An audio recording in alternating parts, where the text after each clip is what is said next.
Hello বন্ধুরা, তোমরা সবাই কেমন আছো? আমরা তো ভালো আছি। আর আজকে আমি তোমাদের কাছে শেয়ার করলাম আমাদের বাড়িতে দুটো দুষ্টু মিষ্টি পাখি আছে। এই দুটো মিষ্টি দুষ্টু পাখিকে দেখলে এত ভালো লাগে যে বলাই চলে না। সেটা তোমরা নিজেরাই নিজে চোখে দেখো। আর ওরা এত খাবার থাকে।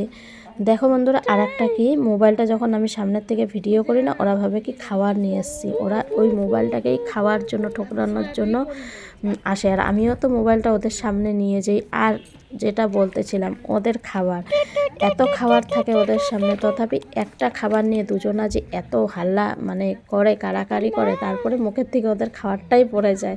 তারপরে দুজনা আবার যেরকম ঠান্ডা ওরকম ঠান্ডা হয়ে যায়। আর ওরা কান পেতে সব কথা শোনে, কি বলি না বলি। আর পাখি দুটো তো খুবই সুন্দর। তোমাদেরকে কেমন লাগলো অবশ্যই কমেন্ট করে জানাবা। আর ওদের ভিডিওটা করি, তোমরা সাথে থাকো, দেখতে থাকো। দাদা দাদা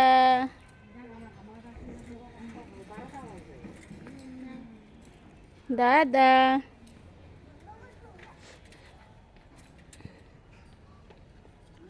দাদা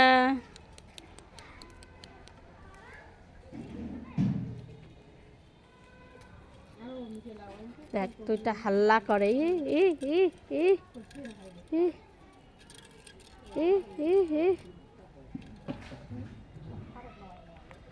দুষ্ট, হ্যাঁ দুষ্ট,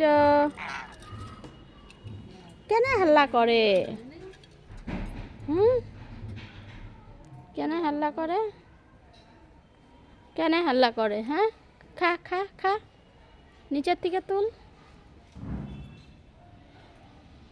দেখেছো বন্ধুরা, যেটা কথা ওটাই কাজ। ওদের একটা খাবার নিয়ে দুজনের হাল্লা চিল্লা এখন শেষ। এখন নিজেরাই ঠান্ডা হয়ে আবার শান্ত হয়ে বসলো। আবার একটু পরে সেম একই দুষ্টুমি করবে। আর বন্ধুরা, ওদেরকে আজকে পিছনে বের করা হয়েছে রৌদ্র তাপানোর জন্য, কারণ এখানে প্রচুর ঠান্ডা পড়েছে। আমরাও মানে আমাদের বাড়ির পিছনে একজন আজ খোলা জায়গা আছে, এখনও বাড়ি তোলেনি, ওখানে মানে খোলা মাঠের মতো, ওখানেই রৌদ্র তাপাই। আমাদের বাড়িতে তো সেরকম রৌদ্র ঢোকে না, সম্পূর্ণ ছাদ দেওয়া, এক ছাদের উপরে যেতে লাগে। বাকি পিছনে পাশে জমিটা আছে, খালি এখানেই রৌদ্র তাপাই। আর ওদেরকেও সেখানে বের করে ঝোলানো হয়েছে। তাই ওই তখনই ওদের সাথে মস্তি করলাম। ঠিক আছে বন্ধুরা, রাখছি। Bye bye. তোমরা